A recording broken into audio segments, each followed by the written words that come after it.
Oi, pessoal, eu sou a Dani e esse é o canal Vida de Autista. Hoje vamos falar sobre o desapego emocional. Esse tema, gente, talvez seja uma das coisas mais difíceis que eu passei durante todo esse processo de autoconhecimento, esse processo terapêutico. Acho, acho não, tenho certeza que é algo que a gente precisa ficar sempre atento, sempre vigilante. Você pode ter recaídas infinitas vezes, então você precisa sempre se observar, né? E sempre ficar alerta todas as vezes que você perceber que você está criando novamente aquele apego emocional, tá? São 4 caminhos que, na verdade, muitos livros falam sobre isso, e eu já tinha lido muito sobre isso, mas eu nunca tinha realmente entendido o que significa o apego, né? O apego ele pode ser sinônimo aí do egoísmo. E no último vídeo que eu fiz sobre religião e espiritualidade, por exemplo, em alguns lugares que eu frequentei, né, eu peguei psicografias, por exemplo, eu me consultei com entidades, enfim, nesse caminho de autoconhecimento, muitas dessas entidades, muitas dessas psicografias que eu pegava me davam conselhos sobre o desapego e sobre o egoísmo. E eu nunca entendia, até que durante o processo de terapia isso foi ficando cada vez mais claro. Não é um processo fácil, né? Pode parecer que quando eu começar a falar para vocês como vocês podem achar que você vai ficar uma pessoa fria, né? Extremamente egoísta, mas na verdade quando você para pensar que você, né? O autista ele é muito emoção. Então, a gente é racional demais a ponto de não conseguir separar a emoção do sentimento. Então, a gente não consegue transformar a emoção que a gente sente em sentimentos. Então, por exemplo, você está sentindo ódio, raiva de alguém, você não consegue transformar isso num sentimento. Isso não fica claro para você que é raiva. Você fica ali com aquela emoção à flor da pele, você às vezes é para as válvulas de escape, né? No meu caso era comida, por exemplo, a depressão e tantas outras coisas que acontecem com a gente. Então, gente, tudo está ligado ao nosso emocional, né? O autismo, ele não é uma doença, tá? Isso é importante que você entenda. O autista ele não é doente, ele tem uma forma diferente de funcionar, uma forma diferente de ver a vida.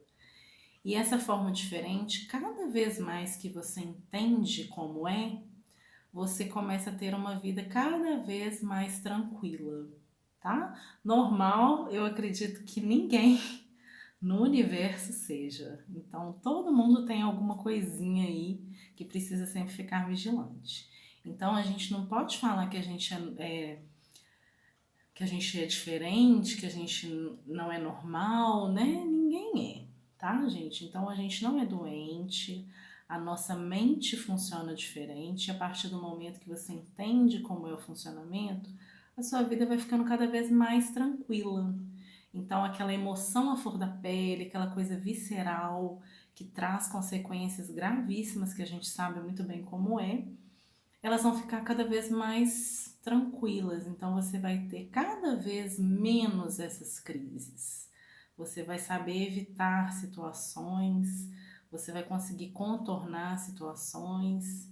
Enfim, a vida fica muito mais fácil quando você se conhece, tá? Então, eu fiz uma colinha aqui porque a idade vai chegando para todos e a gente acaba não lembrando tudo, né? Então, gente, pode parecer, como eu falei para vocês, esse desapego emocional pode parecer que você está sendo egoísta, mas não é, tá? Se você for pensar a fundo, racionalizar, você vai ver que não é, tá bom? É uma forma realmente sadia para você viver. E eu acho que esses conselhos aqui, gente, servem para qualquer pessoa, não só quem é autista, tá? Mas o autismo, ele tem um emocional mais aflorado, né? A gente não consegue processar essa emoção a tempo no cérebro, então a gente já reage imediatamente, instintivamente. Então, pra gente é mais pesado esse apego emocional, tá? Então, o que eu estou propondo aqui hoje, lembrando mais uma vez, gente, esse canal é sobre as minhas experiências, tá? Então, o que eu proponho aqui são coisas que eu fiz. Eu trabalhei, eu vivi, eu cheguei a essas conclusões com a ajuda profissional ou não. Então é importante dizer que não quer dizer que o que funcionou para mim vai funcionar para você, né? Eu coloco aqui as minhas experiências e você que tem que achar o seu ponto de equilíbrio, sempre que possível com a ajuda profissional, porque fica muito menos pesado, tá? E depois eu vou falar também sobre o processo terapêutico, tá, gente? Já é um próximo vídeo, inclusive vai ter a participação da minha psicóloga. A gente vai fazer, explicar como é uma sessão, né? Quais testes são feitos, como ela define, por exemplo, que tipo de abordagem. Vai ser muito legal, fica ligadinho aí, tá? Então vamos lá, gente, pra gente não fugir muito aqui do tema.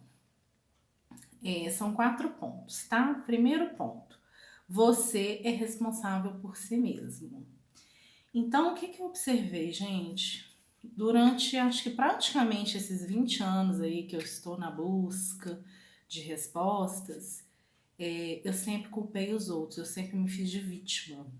Então, eu falava, ai, fulano não tem paciência comigo, fulano que é chato, a empresa não tá fazendo as coisas que eu quero, então a empresa é ruim.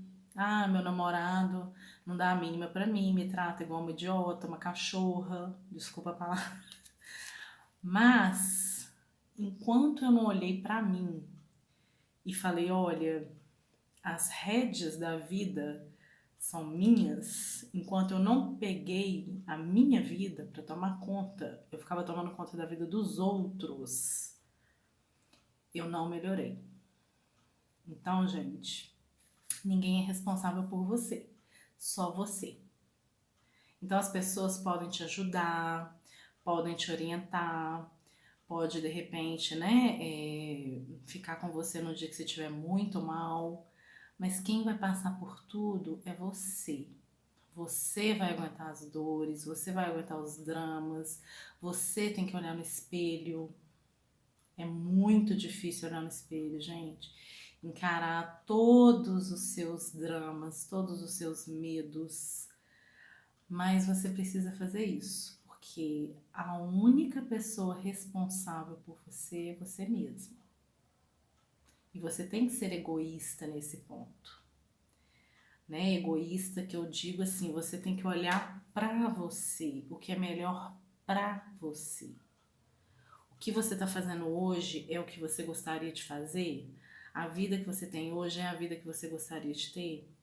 Né? Então, você é o responsável pela sua vida. E você é o único responsável pelas suas escolhas. Isso é um pouco difícil. Você precisa se desconstruir. Então, quando você inicia o processo de autoconhecimento, você acredita que você sabe quem você é, mas você não sabe. Você não tem noção. E isso eu tô fazendo um convite para você que é mãe, pai de uma criança autista também. Porque o autismo está mais do que provado que vem dos pais. E nesse processo aí, eu já enxerguei meu pai e minha mãe em mim inúmeras vezes, minha avó, alguns tios, algumas tias. Então você traz esse DNA, né? O nosso DNA ele é moldável, as células são moldáveis. Então estuda metafísica, estuda física quântica para você entender como é o funcionamento do átomo, de todas as células do seu corpo.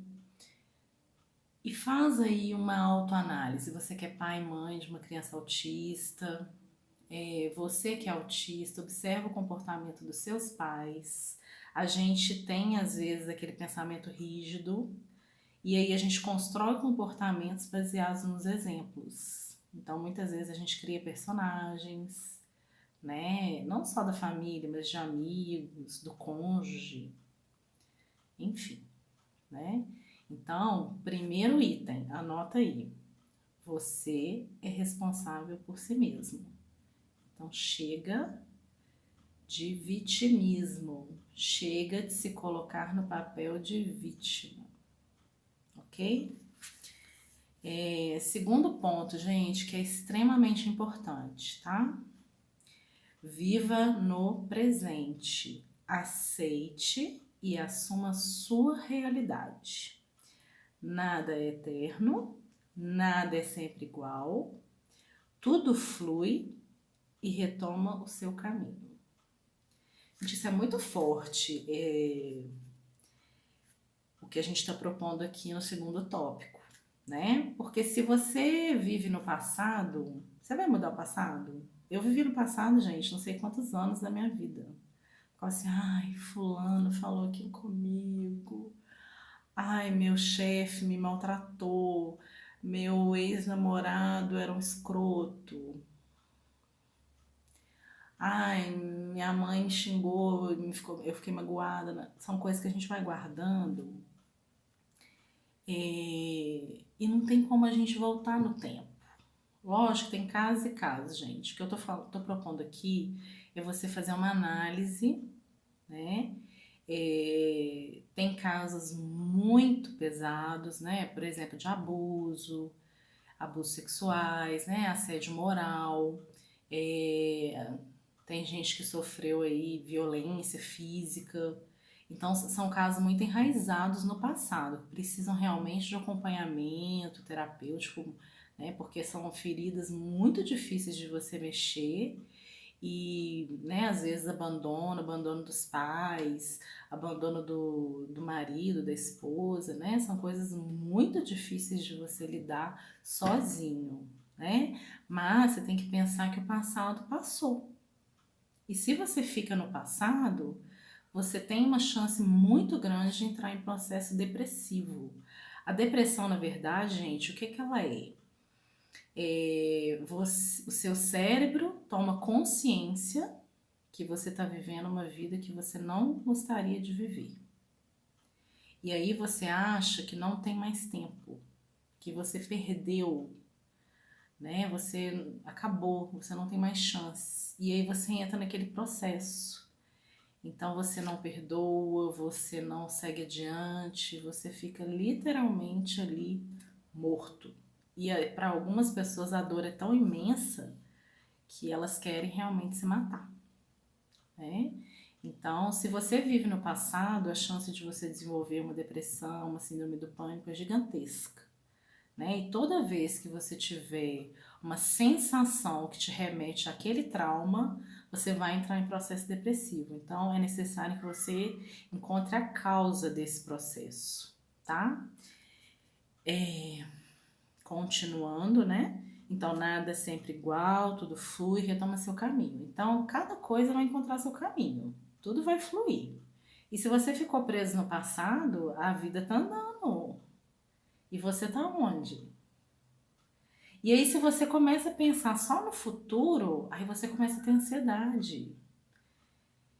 Entendeu? Então, gente, o que é o segredo? Você viver o aqui e agora. Você tá 100% aqui. O que vai acontecer daqui 5 segundos, você não sabe. Eu, por exemplo, tô aqui agora gravando esse vídeo, domingo à tarde, né? Tudo certo. Daqui 1 segundo eu posso morrer. Daqui 1 segundo pode cair uma bomba aqui no meu condomínio, né? Pode, sei lá, o mundo pode acabar. Então, é lógico que a gente tem sim que planejar o futuro, né? Sempre com consciência, mas não viver do futuro, nem do passado. Você precisa estar presente no presente. Você precisa estar aqui agora. Terceiro tópico. Liberte-se e permita que os outros também sejam livres. Então, isso é algo assim extremamente difícil para mim. Eu acho que talvez seja o mais difícil desses 4 tópicos, porque eu adoro controlar. Porque eu controlando na minha cabeça, eu acho, né, que tá bom mesmo. Aí eu deixo tudo do jeito que para mim fica confortável. Então, em qualquer situação, por mais simples que possa parecer, eu gosto de estar sempre no controle. E se saem do meu controle, se saem do que eu planejei, eu fico ainda. Então, agora eu estou evitando ao máximo situações que eu tenha que tomar decisões. Eu estou fazendo um treinamento aí com o meu cérebro para que eu apenas assista as coisas. É muito difícil, muito difícil. Então, tem situações que não são da minha responsabilidade, mas talvez porque no passado, né, quando eu tive que assumir meus irmãos, a casa, quando minha mãe faleceu, talvez isso tenha ficado no meu cérebro, né? E aí eu acho que sempre eu preciso assumir as responsabilidades de tudo, juntando com a vontade que eu adoro de controlar, para eu ficar sempre no confortável, né? Quem não gosta? Então, ó, a responsabilidade na vida dos outros é de responsabilidade dos outros, não é sua. Você tem que ter responsabilidade na sua vida e com as consequências das suas atitudes na vida dos outros, né? Então, oposição, imposições. E agora um recadinho para os pais superprotetores. Gente, por favor, não fica com raiva, tá? É um convite a uma autorreflexão. Eu vejo muitos pais e mães que me seguem, que me fazem perguntas desesperadas, e eu vejo que assim, o pai e a mãe precisam de terapia mais que o filho, sabe? Porque tá tentando fazer a vida do filho uma coisa totalmente diferente da essência dele.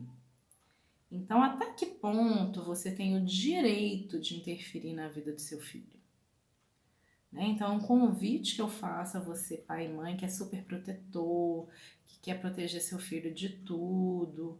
Né? Será que algumas coisas não seria bom ele passar, para ele aprender, para ele crescer? Eu acho que essa geração de hoje em dia, por exemplo, é uma geração muito frágil. Então, assim, o índice de suicídios, né, de adolescentes, jovens e adolescentes que estão aí envolvidos com droga, bebida alcoólica, cigarro, é muito, muito maior do que antes. Porque essas pessoas, elas não conseguem lidar com o não. Elas são emocionalmente frágeis. Talvez essa superproteção, o mundo tá tão violento. Eu não tenho filho, então eu não tenho é, noção, né? Apesar que eu criei meus irmãos como se fossem filhos. Mas não sei, eu acho que é uma reflexão que você deveria fazer, tá? É um convite, tá bom? Desculpa, gente. E o número 4, né? Muito importante também. Esse vídeo vai ficar um pouquinho longo, né, gente? Mas eu acho que tá ok. Perdas, né? Então as perdas irão acontecer mais cedo ou mais tarde, né? Ou seja, nada é eterno, a vida não é eterna, os relacionamentos não são eternos, o emprego não é eterno, nada é eterno. A gente precisa se acostumar com as perdas. Pra gente, né, esse apego, esse controle, isso é muito intenso. Então a gente precisa soltar, né? A gente tem que deixar quem quer ficar com a gente ficar, quem quer ir embora, embora, quem quer morrer, morrer,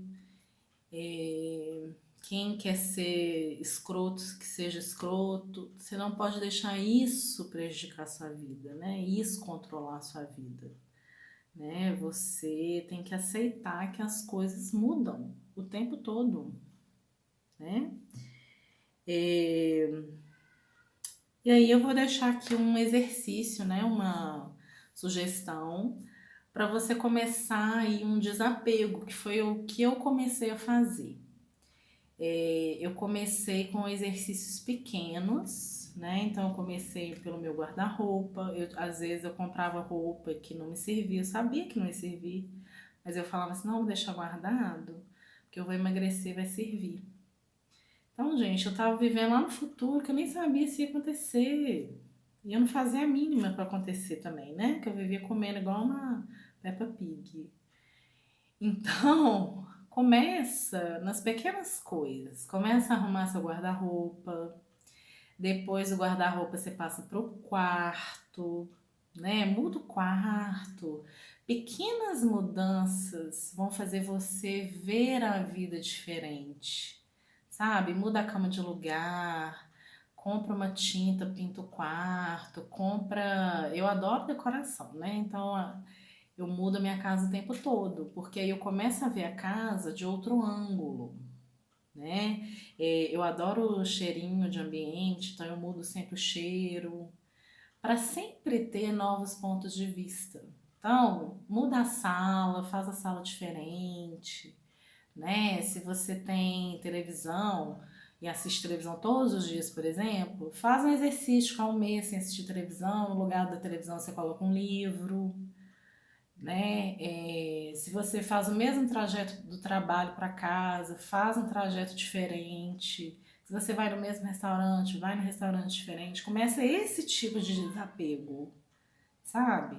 Vai desapegando disso, dessa rotina. Começa a ver novos horizontes, novas versões de você mesmo, tá bom? Se você gostou, deixa seu like. Se você não gostou, também deixa seu dislike. Comenta se você já começou esse processo de desapego, se você tem dificuldade e muito mais. E a gente se vê no próximo vídeo. Um beijo enorme para você. Tchau!